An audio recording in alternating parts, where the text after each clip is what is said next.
નમસ્કાર વિદ્યાર્થી મિત્રો, લાસ્ટ વિડિયો લેક્ચરમાં આપણે થોડાક સૂત્રો જોયા હતા, રાઈટ?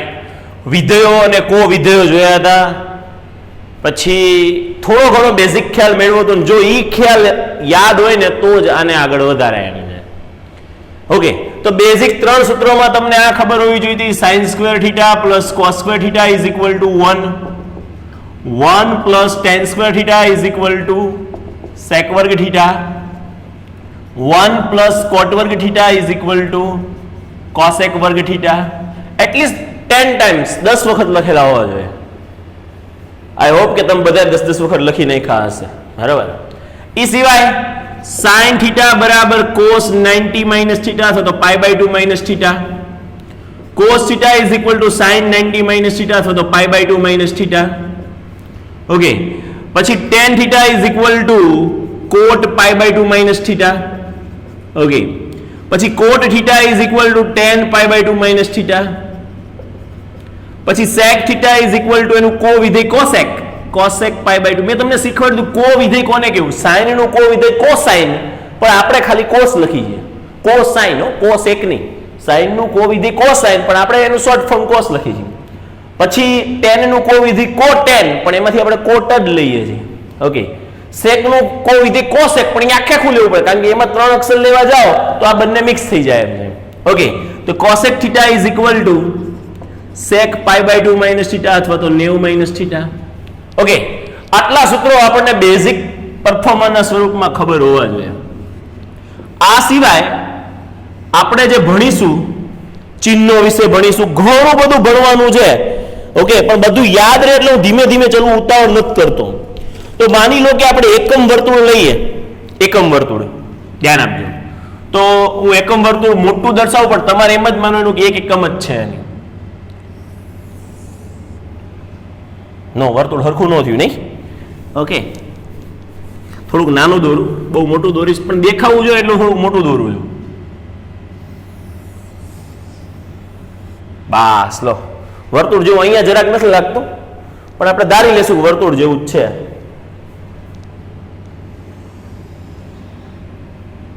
ઓકે, આ એકમ વર્તુળ છે. એકમ વર્તુળ એટલે કે જેની ત્રિજ્યા 1 એકમ હોય એવું વર્તુળ, બરાબર? એકમ વર્તુળ જેવું ધારી લો. લાગતું નથી નહીં હજી વર્તુળ જેટલું, થોડોક સુધારો હજી કરી લઈએ. વર્તુળ વ્યવસ્થિત મોટું દોરવું હોય ને એટલે થોડીક વાર લાગે, નાનું દોરવું હોય તો ઘડીકમાં દોરાય છે. ચાલો જુઓ, તો એકમ વર્તુળ દોરી રહ્યો છું. હવા ફાઇનલ જેવું થયું એવું, બરોબર? ભલે વર્તુળ જેવું ન હોય તો. આ એકમ વર્તુળ છે અને આ એની અક્ષિસ છે. ઓકે, અલગ અલગ પ્રકારની અક્ષિસ દર્શાવી મેં.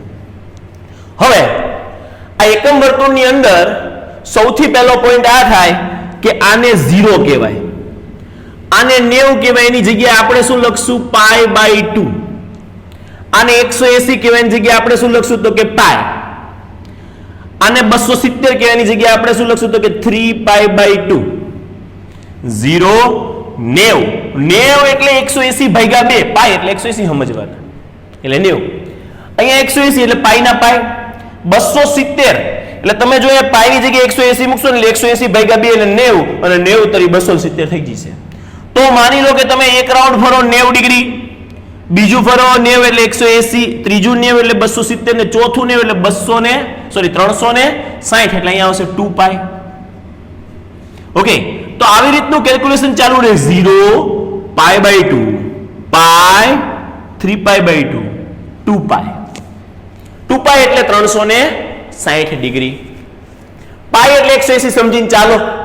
ઓકે, હવે માની લો કે આ 2 પાઈ ની અંદર આપણે કેમ 0 ની અંદર 90 એડ કરી તો 90 થાય, 90 ની અંદર બીજા 90 એડ કરી, એટલે પાઈ બાય 2 ની અંદર પાઈ બાય 2 એડ કરીએ તો કેટલા થઈ જાય? તો કે પાઈ થઈ જાય 90 પ્લસ 90 એટલે 180 થઈ જાય. પાઈ ની અંદર બીજા પાઈ બાય 2 એડ કરીએ, જુઓ આખું પાઈ એટલે કે 180 પ્લસ પાઈ બાય 2 એટલે કે 90, 180 પ્લસ 90, તો અહીંયા કેટલો જવાબ આવે? 2 પાઈ પ્લસ પાઈ એટલે કે 3 પાઈ બાય 2 થાય કે નહીં? રાઈટ. હવે આપણે જે મેળવવાનું છે એ 3 પાઈ બાય 2 ની અંદર પાઈ બાય 2 એડ કરી એટલે આટલું પાઈ બાય 2 મળે. 3 પાઈ બાય 2 ની અંદર પાઈ બાય 2 એડ કરીએ. ઓકે, તો અહીંયા બે લસા આવે, 3 ને 1 4 પાઈ 4 પાઈ બાય 2 એટલે કે 2 પાઈ એટલે આપણે 2 પાઈ મળ્યું. હજી તમે ઉપર જાઓ તો હજી 9 એડ કરવા પડે કે નહીં? તો 2 પાઈ પ્લસ પાઈ બાય 2 કેટલા થાય? 2 પાઈ પ્લસ પાઈ બાય 2. અહીંયા હવે શું લખી શકો?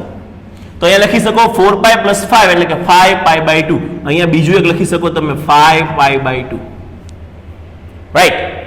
હજી 5 પાઈ બાય 2 છે તો કે આ 5 પાઈ બાય 2 છે, એની અંદર બીજા પાઈ બાય 2 એડ કરો તો 5 પાઈ બાય 2 ની અંદર બીજા પાઈ બાય 2 એડ કરો એટલે બે લસા આવે 5 પાઈ પ્લસ પાઈ એટલે કે 6 પાઈ, 6 પાઈ બાય 2 એટલે કે 3 પાઈ. તો અહીંયા શું આવશે? પાઈ ની પછી શું આવશે? 3 પાઈ. ઓકે, આપણે એક કામ કરીએ, એને આ બાજુ દર્શાવવાનો પ્રયત્ન કરીએ. પાઈ અહીંયા 3 પાઈ, બરાબર. 3 પાઈ ની અંદર બીજું પાઈ બાય 2 એડ કરો. 3 પાઈ ની અંદર પાઈ બાય 2 એડ કરો, કેટલા થાય? 6 પાઈ પ્લસ પાઈ એટલે કે 7 પાઈ બાય 2. એટલે અહીંયા 3 પાઈ બાય 2 ની બાજુમાં શું આવશે? તો કે 7 pi by 2. Right. 7 pi by 2 ની અંદર બીજા પાઈ બાય 2 એડ કરો. 7 pi by 2 plus pi by 2 એટલે બે લસા 7 પાઈ પ્લસ પાઈ એટલે કે 8 પાઈ. 8 પાઈ બાય 2 એટલે કે 4 પાઈ. તો અહીંયા આવશે 4 પાઈ. આના ઉપરથી તમને ખબર પડી 0 2 પાઈ 4 પાઈ. તો હવે શું આવશે? 6 પાઈ 8 પાઈ આવી રીતે ચાલુ રહેશે. રાઈટ. અહીંયાથી તમે આગળ વધો તો અહીંયા પાઈ બાય 2 છે, અહીંયા 5 પાઈ બાય 2 આવ્યા તો હજી તમે 4 પાઈ ની અંદર પાઈ બાય 2 એડ કરો. અહીંયા 4 પાઈ આવ્યા પછી પાછું પાઈ બાય 2 એટલે 4 ની અંદર બીજું અડધું એટલે 4.5 એટલે કે 9 પાઈ બાય 2. તો અહીંયા 9 પાઈ બાય 2 આવશે. ટૂંકમાં પાઈ બાય 2 ની અંદર 2 પાઈ એડ કરો એટલે 5 પાઈ બાય 2, 5 પાઈ બાય 2 ની અંદર 2 પાઈ એડ કરો એટલે 9 પાઈ બાય 2. અહીંયા પહોંચો 3 પાઈ પછી શું આવશે? 5 પાઈ 7 પાઈ આવું ચાલશે. રાઈટ. અહીંયા આવી રીતના આગળ ચાલે રાખશે. અહીંયા પહોંચો 3 પાઈ પછી 7 પાઈ બાય 2. 3 પાઈ બાય 2 ની અંદર તમે 2 પાઈ એડ કરો એટલે 7 પાઈ બાય 2. તો હવે શું આવશે? 3 હાથ. તો અહીંયા શું આવશે? 11 પાઈ બાય 2 આવી રીતના આગળ વધ્યા રાખશે. સમજો છો? તો આ એકમ વર્તુળ આવી રીતે દોડતું જતું હોય છે. તમને કોઈ પણ જાતનો ખૂણો પૂછે, માની લો કે કોઈ આપણને 1080 નો ખૂણો પૂછ્યો, 1080 ડિગ્રીનો ખૂણો કયો થાય? તો આપણે વિચારવાનું કે આટલું જાય એટલે 2 પાઈ એટલે 360, બીજું 360 એટલે 720, ત્રીજું 360 એટલે 1080. તો આ જ ખૂણો બનશે 1080 નો. બરાબર. એટલે અત્યાર લગી તો એવું હતું કે 360 સુધીના જ ખૂણાઓ હોઈ શકે નહીં. અને તમે બધા કોણ માપક લીધું છે ને તો ઉપરની બાજુ આ પ્રકારનું કોણ માપક હોય. અહીંયા આગળ આમ કહીને કાપ આપ્યા ને 180 આપ્યા અને ઊંધું વાપરો તો અહીંયા બીજા 180 થાય. એટલે તમને તો એમાં 180 ને 180 એટલે 360 સુધીની ડિગ્રીનો ખૂણો થાય, એનાથી વધારે ન થાય. પણ 360 ની તમે ધારો એટલા ખૂણાઓ થઈ શકે. બરાબર. ખૂણાઓને કેવી રીતે દર્શાવવા એની ચર્ચા પણ હું કરીશ, ચિંતા ન કરશો. હવે માની લો કે માઇનસ વિશે વિચાર, ઊંધું ચાલીએ, આમ ચાલો આ રીતે એટલે ખૂણાનો વધારો થાય. 0 માંથી પાઈ બાય 2 આમ ચાલો ખૂણાનો વધારો, આમ ચાલો ખૂણાનો વધારો, આમ ચાલો ખૂણાનો વધારો. ઊંધું ચાલીએ ધારો કે આપણે ઘડિયાળના કાંટાની વિરુદ્ધ દિશામાં ચાલીએ ને તો વધારો થાય. ઘડિયાળના કાંટાની વિરુદ્ધમાં વધારો. ઘડિયાળના કાંટાની દિશામાં જઈએ તો ખૂણો ઘટે. શું થાય? ખૂણો ઘટે. એટલે માની લો કે તમને અહીંયા 0 છે, આ બાજુ ચાલો આમ તો પાઈ બાય 2 વધે, આ બાજુ ચાલો તો પાઈ બાય 2 ઘટે. એટલે અહીંયા આવશે માઇનસ પાઈ બાય 2 ઘટ્યો એટલે માઇનસ પાઈ બાય 2. આ માઇનસ પાઈ માઇનસ ને હતું બીજું હજી આ બાજુ જ ગયા એટલે હજી બીજું માઇનસ થયું એટલે માઇનસ પાઈ બાય 2 માઇનસ પાઈ બાય 2 એવું થાય. એટલે જવાબ આવશે માઇનસ પાઈ. અહીંયા આવશે માઇનસ પાઈ. રાઈટ. પછી હજી તમે આમ જાઓ તો 90 માઇનસ 90 માઇનસ 90 માઇનસ 90 એટલે માઇનસ 270 અથવા તો માઇનસ 3 પાઈ બાય 2. ઓકે. હજી તમે આમ ચાલો માઇનસ 90 માઇનસ 90 માઇનસ 90 માઇનસ 90 4 વખત માઇનસ 90 એટલે માઇનસ 2 પાઈ. અહીંયા આવશે માઇનસ 2 પાઈ. હજી તમે આમ ચાલો એટલે માઇનસ 2 પાઈ ની પછી અહીંયા જે આવે એ આના નાના ટર્મ્સ આવે. જો અહીંયા પાઈ બાય 2 છે, માઇનસ પાઈ બાય 2, અહીંયા 5 પાઈ બાય 2, અહીંયા શું આવશે? Minus 5 pi by 2. અહીંયા 9 પાઈ બાય 2, અહીંયા શું આવશે? Minus 9 pi by 2 dash dash dash dash dash. Okay. આવી જ રીતે તમને શું મળશે? અહીંયા માઇનસ 3 પાઈ બાય 2 છે તો અહીંયા શું આવશે? હજી માઇનસ 7 પાઈ બાય 2 અને minus 11 pi by 2, minus 11 pi by 2. Right, સમજ્યા આખી વાતને? મારો કહેવાનો મતલબ એવો છે કે આ બાજુ જાઓ તો ખૂણો વધે. ડુમ ડુમ ડુમ ડુમ. તમને કોઈક -1080 પૂછે તો તમારે ઊંધું ચાલવાનું છે. આમ ચાલો તો ખૂણો ઘટે અને આમ ચાલો તો ખૂણો વધે. કોક તમને એમ કે 30 ડિગ્રીનો ખૂણો દોરો તો તમે આમ કરીને આમ દર્શાવો 30 ડિગ્રી થશે. આ મુખ્ય અક્ષ કહેવાય, આ 30 ડિગ્રીનો ખૂણો. માન લો કે કોક તમને એમ કે -30 ડિગ્રીનો ખૂણો દોરો તો તમે શું કરશો? આ મુખ્ય અક્ષ તમે આ બાજુ -30 દર્શાવો તો નીચે તરફ -30, ઉપર તરફ +30, એમ ઉપર તરફ પ્લસ ખૂણો, નીચે તરફ માઇનસ ખૂણો.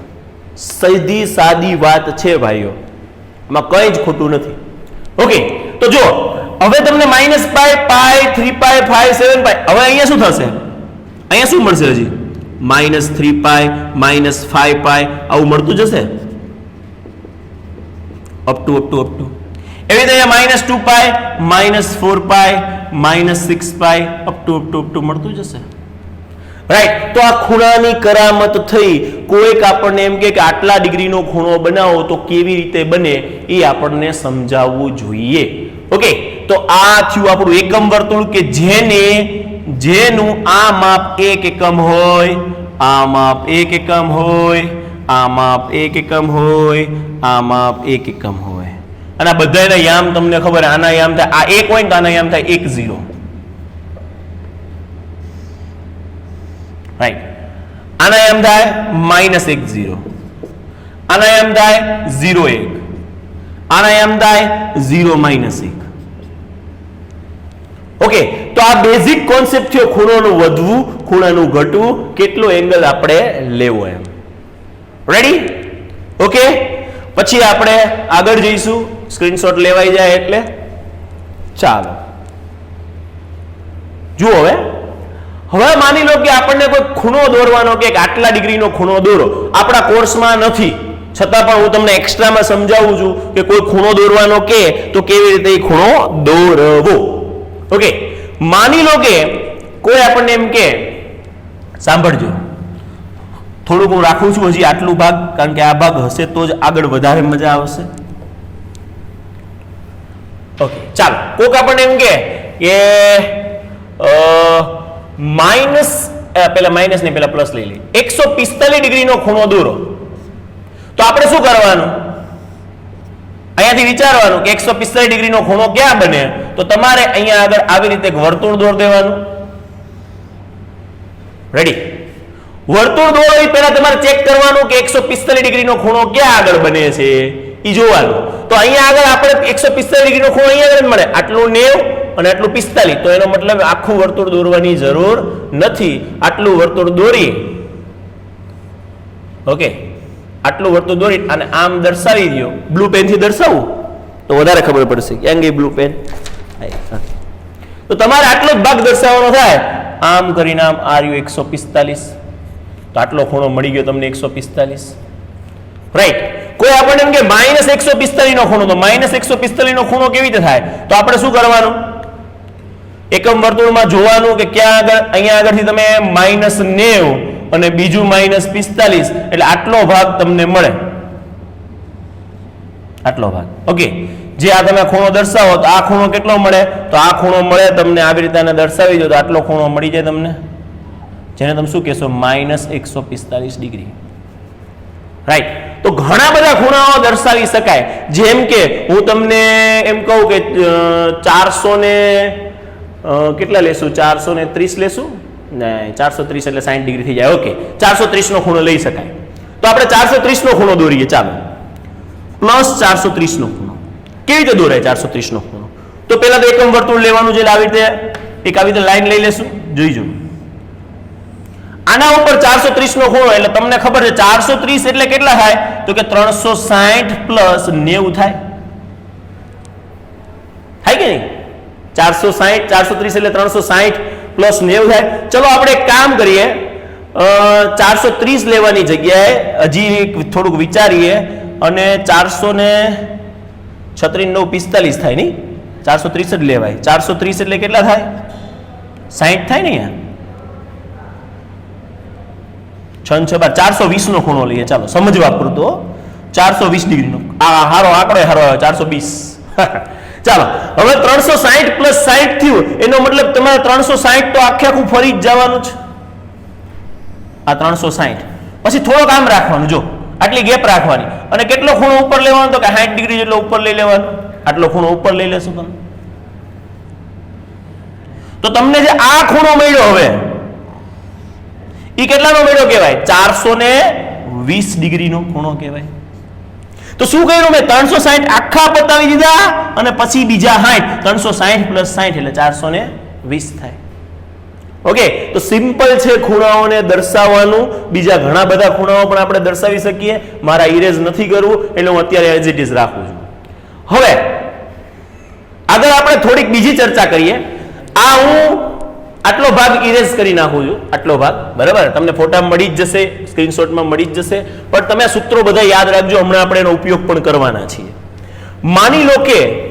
માની લો કે તમને એમ કીધું કે -420 નો ખૂણો બનાવો તો કેટલો બને -420 તો તમારે -420 એટલે શું સમજવાનું તો કે -360 અને -60 ઓકે હવે આના માટે થઈને તમારે જે ખૂણો બનાવવાનો છે તો તમે આવી રીતે એકમ વર્તુળ લેવાનો પ્રયત્ન કરશો અને 360 માઇનસ એટલે તમારે ઊંધું ચાલવાનું છે આમ ચાલવાનું કારણ કે માઇનસ છે તો શું થશે અહીંયા જુઓ 360 એ આ 360 અને બીજું 60 એટલે બીજું 60 આમાં કઈ શેપમાં આડું થઈ જાય તો કઈ આ છે ને આ વર્ષની ટૂંકમાં એનસીઆરટી આવ્યા પછી થોડોક ભાગ કાઢી નાખ્યો છે પહેલાના વર્ષોમાં બહુ હતું તો આ ખૂણો કેટલો બની જશે -420 ડિગ્રીનો ખૂણો આ -420 એટલે કે તમે આ એક આખો રાઉન્ડ ફરી જાઓ અને અહીંયા પહોંચો ત્યારે -420 બને અહીંયા એવું આખો રાઉન્ડ ફરી જાઓ ત્યારે આમ ફરવાનું એટલે +420 નો ખૂણો બને રેડી સમજાણી એટલી વાત ઓકે અહીંયા -145 અને +145 તો બધાને આવડી જ જાય માની લો કે તમને ખૂણો કીધો 36 ને 360 360 720 ને બીજા આપણે 30 એડ કરી દઈએ એટલે 750 ડિગ્રીનો 750 ડિગ્રીનો ખૂણો કીધો ચાલો 750 ડિગ્રી એટલે શું થાય તો કે 750 ને 360 વડે ભાગવાના આવું કરવાનું કેલ્ક્યુલેટર લેવાનું અને 750 ને 750 ભાગ્યા 360 કરવાનું તો તમને જવાબ કંઈક 2.08 સમથિંગ મળે એનો મતલબ એમ કે આ શું થશે 2 ગુણ્યા 360 તો થશે જ 2 ગુણ્યા 360 તો થશે જ એટલે કે 720 ને +30 ડિગ્રી ઓકે તો એનો મતલબ એમ 2 ગુણ્યા 360 એટલે 2π પ્લસ અથવા 2π ન કરવા 360 નો અહીંયા તમે શું કરી શકો 720 કરી શકો તો 2 ગુણ્યા 2 વખત તમારે 360 રિપીટ કરી નાખવાના હકીકતમાં તો આવું જ કહેવા માંગે 2 ગુણ્યા 2π પ્લસ 30 એટલે π/6 એટલે કે 4π પ્લસ π/6 શું કહેવા માંગે છે 4π પ્લસ π/6 ભાગુ સભા રૂલ ખબર હોવો જોઈએ ભાગાકાર ગુણાકાર સરવાળા બાદબાકી ભાગુ સભા જ્યાં લગી ગુણાકાર થતો ત્યાં લગી સરવાળો ન કરો ઘણા તો 2π પ્લસ π/6 કરવા પડે ન કરાય પેલા ગુણાકાર કરાય ઓકે તો 4π પ્લસ π/6 એટલે તમે જે વર્તુળ દોરો છો એની અંદર તમારે કેટલું ઘૂમવાનું પહેલા 4π જેટલું તો 4π જેટલું આપણે ઘૂમીએ છીએ જુઓ અહીંયાથી સ્ટાર્ટ કરું છું ઓકે તો આટલું ઘૂમો એટલે 2π અને બીજું ઘૂમો એટલે બીજું 2π એટલે 4π થઈ ગયું પ્લસ π/6 એટલે પ્લસ 30 ડિગ્રીનો ખૂણો એટલે આટલો ભાગ થયો તો આ જે તમને ખૂણો મળ્યો ને આટલો ખૂણો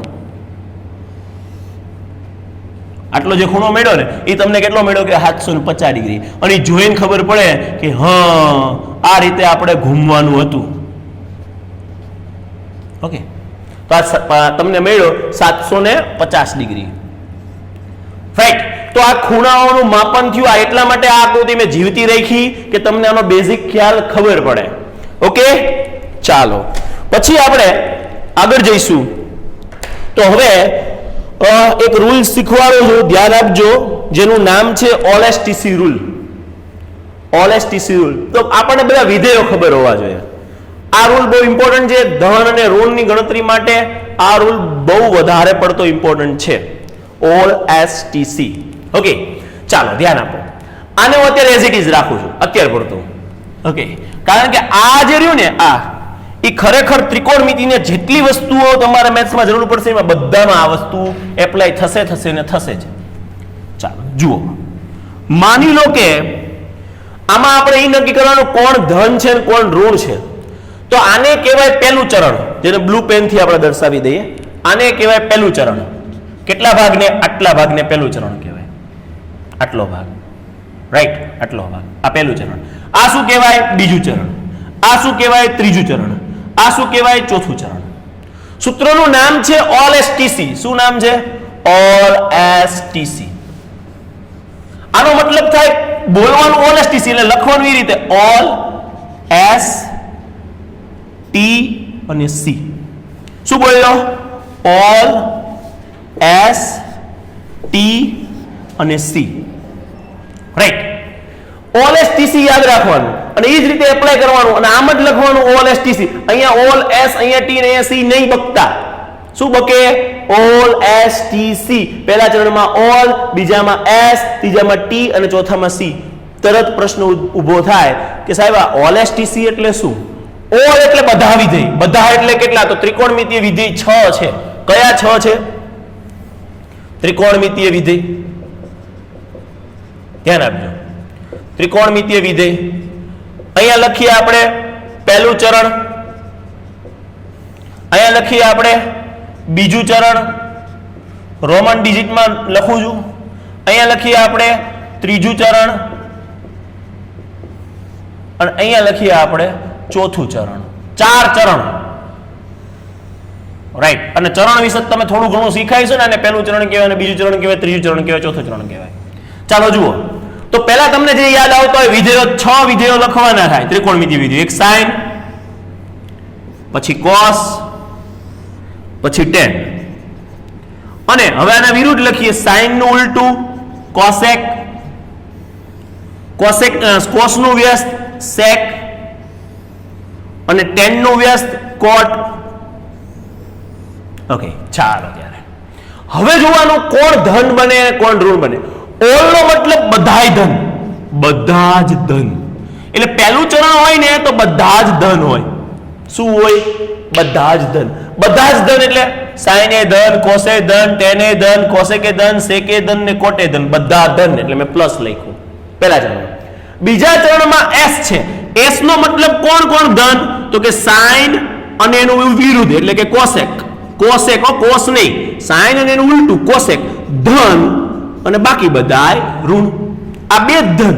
તો સાઇન અને કોસેક આ બે ધન અને બાકી બધા ઋણ એટલે ઋણ ઋણ ઋણ ઋણ. આનો ઉપયોગ ક્યાં થશે તમને સમજાશે, પણ પહેલા તો આ ખબર હોવી જોઈએ ક્યાં કોણ ધન છે અને ક્યાં કોણ ઋણ છે. ઓલ નો મતલબ બધા જ ધન, એસ નો મતલબ સાઇન અને કોસેક ધન, બાકી બધા ઋણ. પછી છે ટી.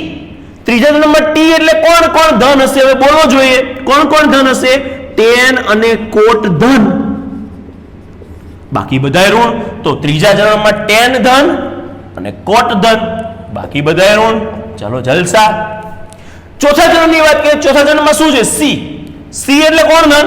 કોસ અને એનું ઉલટું. કોસ અને ઉલટું કોણ? સેક. આ બે ધન, બાકી બધા ઋણ. ઓકે, તો આમાં આ ત્યાં અને કોટ ધન થયા, કોસ અને સેક ધન. તો ચોથા ચરણમાં કોસ ધન અને એનું ઉલટું એટલે સેક ધન, બાકી બધા ઋણ. ઓકે, તો અહીંયા બાકી બધા ઋણ આવ્યું, રાઈટ. હવે તમે એક વસ્તુ જોઈ શકો છો કે જેવી સાઇન માટેનો સિમ્બોલ છે ને એવો જ કોસેક માટેનો બનવો જોઈએ. Sine plus plus minus minus, તો કોસેકમાં પ્લસ પ્લસ માઇનસ માઇનસ. એટલે સાઇન અને કોસેક બે હારોહાર કામ કરે ધન ઋણ માટેના. એવી રીતે કોસ અને સેક વિશે વિચારો. કોસ અને સેક, તો કોસ અને કોસની પેટર્ન કેવી? Plus minus minus plus. તો સેકની પેટર્ન જોશો ને પ્લસ માઇનસ માઇનસ પ્લસ. પણ આપણે એવી રીતે ગોખવાનું નહીં. ઘણા તો આવું ગોખતા plus plus minus minus plus minus minus plus, આવી રીતે નહીં ગોખવાનું. આપણે ઓલએસટીસી યાદ રાખવાનું અને એક્ઝામમાં જરૂર પડે એટલે આવું રાઉન્ડ બનાવી ઓલએસટીસી લખીને ચેક કરી લેવાનું ક્યાં કોણ ધન.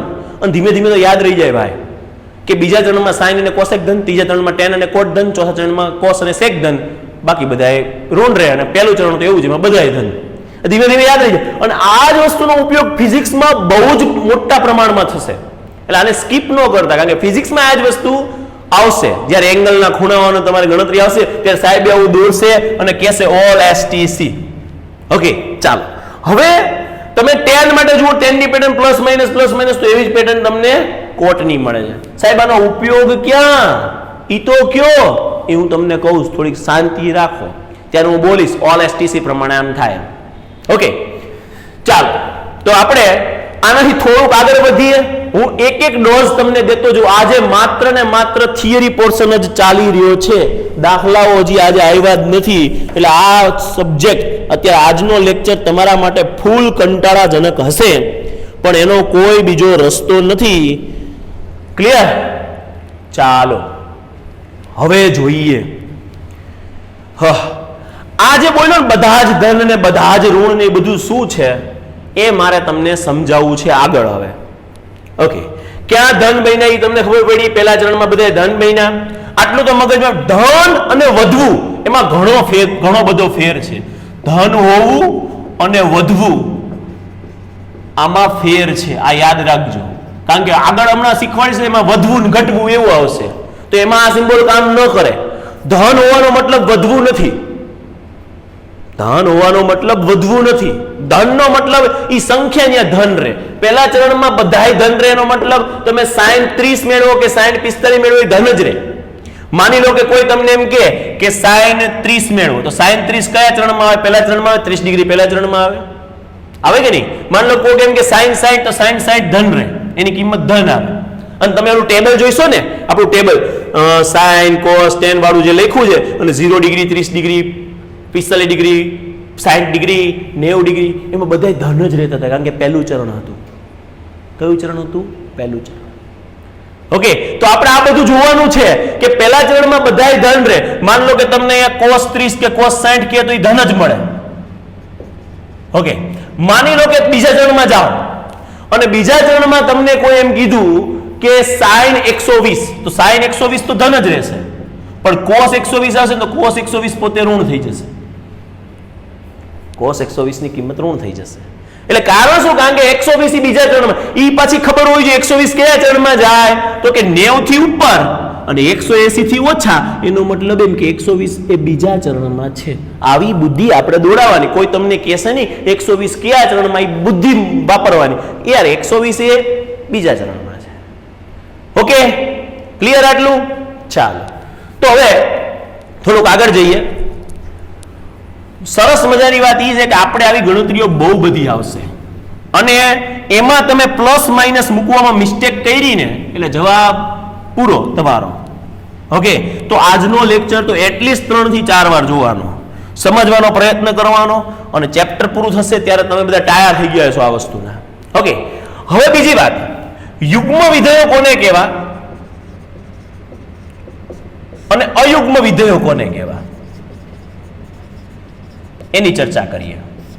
ચાલો, તો યુગ્મ વિધેય બે જ છે, કોસ અને સેક. આ બંને યુગ્મ વિધેય. યુગ્મનો મતલબ શું થાય? યુગ્મનો મતલબ એવો થાય કે જો તમે cos -x લ્યો ને તો એનો જવાબ cos x આવી જાય, અને યુગ્મ વિધેય કહેવાય. એની માઇનસ ઇફેક્ટ ન કરે. જો તમે sec -x લો ને તો એનો જવાબ sec x લખી શકાય. સાહેબ સમજાણું નહીં ખાસ કઈ, તો હું તમને એક ઉદાહરણ આપું. માન લો કે cos -60 આવે ને તો cos -60 નો જવાબ cos 60 લખી શકાય. નો વાંધા, ઈ જ આવે. ઓકે, માની લો કે sec -60 અથવા sec -30 લખેલું આવે ને તો એનો જવાબ sec 30 નો જે જવાબ આવતો હોય ને ઈ જ sec -30 નો આવે. એનો મતલબ એમ ક્યાંક તમને cos -x આવી જાય તો cos x જ થાય. તમારે cos તમને -30 ની કિંમત મળે, તમે cos 30 ની મેળવો ઈ જ હાલે, એમાં કઈ ખોટું નથી. sec માં એવું sec -30 ની કિંમત sec 30 જ આવે. અયુગ્મ વિધેય કયા? Okay, sin. ઓકે, બીજું sec cosec. Okay, tan, cot, આ બધા અયુગ્મ વિધેય. માન લો કે તમને કોઈક sin -x આપે ને તો એનો જવાબ sin x નો થાય, એનો જવાબ -sin x થાય. જો આગળ માઇનસ લખવું પડ્યું. sin -x તો -sin x, cos -x તો ખાલી cos x. આવું આપણે બહુ વાર આવો ઉપયોગ આવશે, અને જ્યારે આપણે મગજમાં રાખવાનું હોય cos -x છે તો cos x થાય. આવી જ રીતે cosec -x આવે તો જવાબ થાય -cosec x. ઓકે, માની લો કે તમને આવું આવ્યું tan -x તો જવાબ થાય -tan x. કોટ માઇનસ એક્સ, તો જવાબ થાય માઇનસ કોટ એક્સ. એટલે કયા કયા એંગલ લેવા ને એ પણ ઇમ્પોર્ટન્ટ છે. બરોબર છે. માની લો કે કોક આપણને એમ કે sin -30, તો આનો જવાબ -sin 30 જેટલો થાય. માની લો કોક આપણને આવું કે cosec -30, તો એનો જવાબ -cosec 30 થાય. ક્લિયર? માની લો કે કોક આપણને એમ કે tan -45, તેનો જવાબ -tan 45 થાય. માની લો કોક આપણને એમ કે cot -45, એનો જવાબ -cot 45 થાય. તો આ થયું યુગ્મ અને અયુગ્મ વિધેયના કોન્સેપ્ટ. ઓકે, તો આ શીખવા પાછળનું કારણ એટલું જ છે કે આપણે જેમ જેમ આગળ દાખલાઓમાં જશું એમ આપણે આનો ઉપયોગ પણ કરીશું. All STC. ઓકે, થોડી ઘણી ખબર પડી કે નહીં? હું થોડોક જ ડોઝ આપું છું. મારી ઈચ્છા તો એવી જ હતી કે એક જ લેક્ચરમાં આખી થિયરી પતાવી દેવી, પણ એવું કરવું એટલે ગૂંચવાળો જ ઉભો થાય. સાહેબ તમે શું કીધું કે ખબર ન પડી. બરોબર. હવે આના આધારે આપણે પ્રશ્ન ગણવાની શરૂઆત કરીએ. થોડાક બેઝિક એક્ઝામ્પલ લઈએ, કારણ કે હજી તો ઘણું બધું છે, પણ હું તમને થોડાક બેઝિક કોન્સેપ્ટ શીખવાડું. તો હવે આવશે π/2 પ્રકારમાં, એટલે કે nπ/2 પ્રકારના અને nπ પ્રકારના વિધેયો. ઈ શું કહેવાય એની ચર્ચા કરીએ. તો જુઓ, હું લખું છું nπ/2 પ્રકારના વિધેયો. n નો મતલબ 1 2 3 4 5 એવો નહીં લેવાનો. n એ તમારે અયુગ્મ સંખ્યા લેવાની. સાહેબ ઈ નો ખબર પડી કે nπ/2 પ્રકારના અને nπ પ્રકારના. તો આપણે એવું કામ કરીએ, 2n + 1 π/2 પ્રકારના કરી નાખીએ. હવે નહીં વાંધો આવે. 2n + 1 π/2 પ્રકારના વિધેયો. આનો મતલબ શું થાય? આનો મતલબ એવો થાય કે જો આ પ્રકારના વિધેયો હોય, ધારો કે તમને આવું આપે sin 120, ચાલો 120, આનો જવાબ મેળવવો છે. કોનો જવાબ મેળવવો છે? sin 120 નો. તો આપણે શું કરી શકીએ? બે કામ કરી શકીએ. એક તો 90 ની અંદર 30 ઉમેરી શકીએ. ઓકે, 90 ની અંદર 30 ઉમેરો ને તો sin 90 એટલે શું આવ્યું? π/2 આવ્યું. 90 એટલે π/2 આવ્યું કે નહીં? અને આમ લખાય sin π/2 પ્લસ 30 એટલે π/6. તો π/2 પ્રકારના વિધેય હોય ને તો કો વિધેય બની જાય. શું થઈ જાય? કો વિધેય બની જાય. એટલે કે sin નું કો વિધેય cos, એટલે કે cos π/6. પણ cos π/6 લખો ને એ પહેલા જોવું પડે. જો કેમ cos π/6 ડાયરેક્ટ થઈ ગયું સાહેબ? તો એ જોવાનું. π/2 છે તો વિધેય બદલાય. sin નું શું થાય? π/2 પ્રકારના વિધેય હોય તો કો વિધેય બની જાય, એટલે કે વિધેય બદલાય. હવે જોવાનું sin π/2 એટલે અહીંયા જો π/2 પ્લસ π/6 એટલે આગળ વધો. અહીંયા કયું ચરણ આવ્યું? કયું ચરણ આવ્યું? π/2 પ્લસ π/6 એટલે આ ચરણ આવ્યું. આ ચરણ કયું કહેવાય? બીજું. બીજા ચરણમાં sin કેવું? ધન, એટલે અહીંયા ઋણ આવશે નહીં. કેવી રીતે ચેક કરવાનું? ફરીથી sin 120 એટલે વિચારવાનું sin 90 + 30. તમે 180 - 60 વિચારી શકો, એમાં કંઈ ખોટું નથી. પણ માની લો કે sin 120 આવ્યું તો આપણે આવું વિચાર્યું sin 90 + 30. 90 એટલે π/2 અને 30 એટલે π/6. તો 90 + 30 એટલે આગળ વધવાનું. 90 - 30 એટલે પાછું ફરવાનું. જો અહીંયા પ્લસ હોય ને તો તમારે આગળ વધવાનું છે. તો અહીંયા 90 + 30 એટલે અહીંયા આગળ પહોંચ્યા. બીજા જન્મમાં sin કેવું? ધન, એટલે ઋણ નિશાની આવશે નહીં, ધન નિશાની આવશે. કેવી નિશાની આવશે? ધન નિશાની. તો ધન નિશાની તો ખરી, પણ sin નું શું થઈ જાય? કો વિધેય એટલે cos. અહીંયા નિશાની ધન જ છે, ધન તો લખવાની જરૂર નથી. હવે π/2 નહીં લખવાનું, ખાલી π/6 એટલે કે cos 30. cos 30 ની કિંમત કેટલી થાય? તો કે √3/2. એનો મતલબ એમ કે sin 120 ની કિંમત કેટલી થાય? તો કે √3/2. સાહેબ પલ્લે નથી પડ્યું મારા, અહીંયા ગોટાળો થાય છે થોડોક. ઓકે, તો પહેલા તો આ વસ્તુ મગજમાં રાખો. π/2 પ્રકારના બાજુમાં π/2 સેટ થવું જોઈએ. કા π/2 કા 3π/2 કા 5π/2 એવું π/2. ઓકે, તો એટલે મેં 2n પ્લસ અહીંયા 0 મૂકો ને, 2n + 1 π/2 અહીંયા 0 મૂકો. 2 × 0 એટલે 0 + 1 એટલે કે +1 π/2 ખાલી π/2. 1 મૂકો 2 ને 1 3 π/2. 2 મૂકો 2 × 2 = 4 ને 1 5 π/2. 3 મૂકો 2 × 3 = 6 ને 1 7 π/2. 4 મૂકો 2 × 8 ને 9 π/2. માની લો કે -1 મૂકો તો -2 + 1 એટલે -π/2. અહીંયા π/2 પ્રકારનું છેદમાં બગડો રહેવો જોઈએ.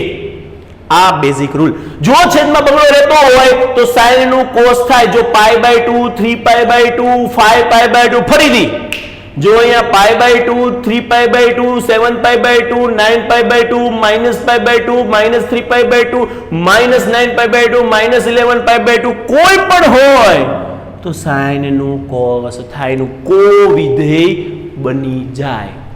શું થઈ જાય? કો વિધેય બની જાય. માની લો કે આપણે આનો આ દાખલો બીજી રીતે ગણીએ.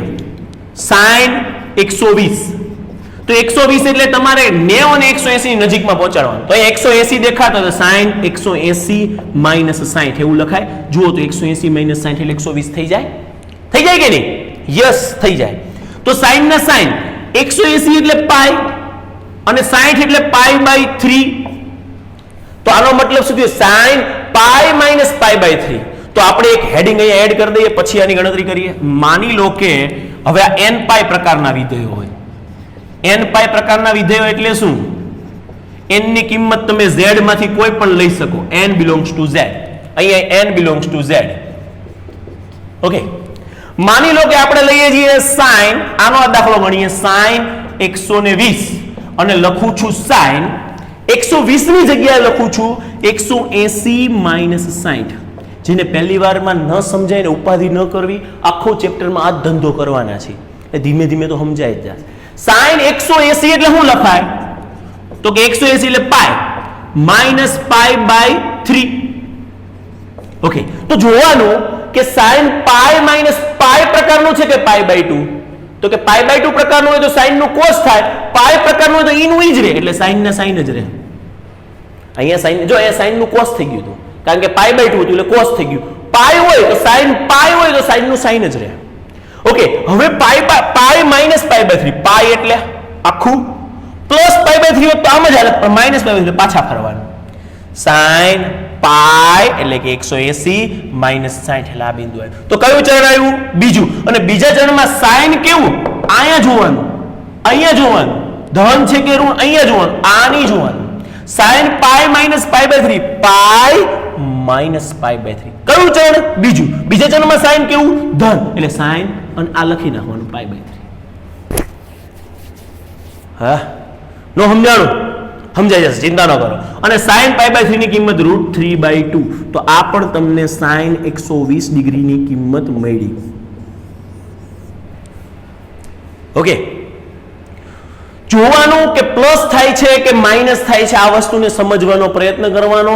આ મેં તમને બેઝિક એક કોન્સેપ્ટ સમજાવ્યો છે. ઓકે, હજી આપણે આગળ જોશું એટલે તમને આ વસ્તુ ક્લિયર થઈ જશે કે 120 ની કિંમત કેવી રીતે નીકળી. ઓકે, ચાલો પછી જોઈએ આપણે આનાથી આગળ. આપણે હવે જોઈશું cos 120 ની કિંમત. ઓકે, અહીંયા ને અહીંયા પણ sin ની જગ્યા લઈ લેશું cos. આટલું ઇરેઝ જ કરી નાખું એટલે બીજી વાર બોલીશ ને તમને વધારે મજા આવશે. cos 120 ની કિંમત મેળવીશ. ચાલો અહીંયા એવી રીતે cos 120 ની કિંમત મેળવી છે. ચાલો, ઓકે, હજી હું તમને બેઝિક જે ફંડા છે ને એ હું તમને હજી લઈ જ નથી ગયો ફંડા સુધી. તો ખાલી તમને એટલું બેઝિક કોન્સેપ્ટ જ શીખવાડી રહ્યો છું. cos 120 એટલે શું લખાય?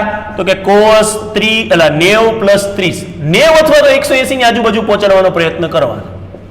270 ની આજુબાજુ પહોંચાડે, 360 ની આજુબાજુ પહોંચાડે, જેમ પહોંચાડી શકે તેમ પહોંચાડે. cos 90 + 30. ઓકે, cos 90 એટલે cos શું લખાય? π/2 + π/6. હવે જોવાનું, જો π/2 + π/6 એટલે કયું ચરણ આવ્યું? બીજું ચરણ. બીજા ચરણમાં cos કેવું? ઋણ. તો અહીંયા ઋણ લખી નાખો. કેમ ઋણ? sin અને cos એક બે ધન છે, cos તો ઋણ છે. પણ હવે જોવે નિશાની જોવે છે પછી જ આગળ વિચારવાનું. નિશાની કેવી રીતે જોવાની? π/2 + π/6 અથવા તો 90 + 30 એટલે કે 90 + 30. બીજું ચરણ. બીજા ચરણમાં cos કેવું? તો કે ઋણ. પછી cos અહીંયા શું છે? π/2. તો cos નું કો વિધેય sin. sin નું cos થાય તો cos નું sin થાય. ઓકે, તો શું થશે? -sin અને આ થઈ ગયું π/6. sin π/6 એટલે 1/2. જવાબ આવશે -1/2. cos 120 ની કિંમત મળે -1/2. અને તમે જોશો તો તમને એમ પણ ખ્યાલ આવશે કે આ બીજું ચરણ છે. બીજા ચરણમાં cos ઋણ હોવું જોઈએ. જો તો cos નો જવાબ ઋણ આવ્યો કે નહીં? આવે જ. ફરીથી cos 120 એટલે cos 180 માઇનસ 60 આમ લખાય, એટલે કે cos pi minus pi by 3 એવું લખાય કે નહીં?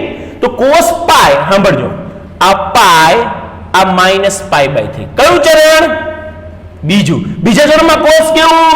તો કે ઋણ એટલે માઇનસ. અને અહીંયા પાઈ છે, પાઈ બાય 2 હોય તો કો વિધેય આવે, પાઈ હોય તો એનું ઈ વિધેય આવે, એટલે cos ના cos પાઈ બાય 3 માઇનસ cos પાઈ બાય 3 માઇનસ cos પાઈ બાય 3 એટલે કેટલું થાય? તો કે 1/2 cos 60 એટલે 1/2. જવાબ આવી ગયો. બેયનો જવાબ સેમ આવ્યો કે નહીં? ક્લિયર? સમજાણી એટલી વાત? હવે હું તમને અમુક એક્ઝામ્પલ આપી દઉં, એ તમારે ઘરેથી ટ્રાય કરવાના છે, અને તમે ઘરેથી ટ્રાય કરશો એટલે તમને ક્લિયર થઈ જશે કે શું કેવા માંગે છે. બરાબર? છતાંય ક્લિયર ન થાય તો કાલે આની આ જ વસ્તુ આપણે રિપીટ પણ કરવાના છીએ. માની લો કે ચાલો જુઓ, તમને આવું આપ્યું,